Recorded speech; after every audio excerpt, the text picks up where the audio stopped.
தென்காசி சாரல் கூட நீ இல்லாமல் வைகாசி வெயில் போல வாட்டுதே.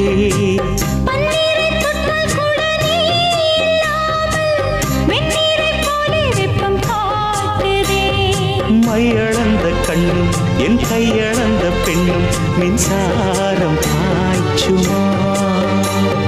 கல்லிருக்கும் கிண்ணம் என்னுள் இருக்கும் வண்ணம் உன் பார்வை பார்க்குமா. பக்கம் வா பள்ளி பாடம் சொல்லவா.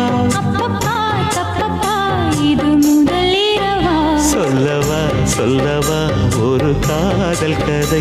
சொந்தம் நீ அல்லவா உயிர் வாழும் வரை. என் மூச்சிலும் என் பேச்சிலும் உன் பாடல் கேட்கும் தினம் தினம் தினம். சொல்லவா ஒரு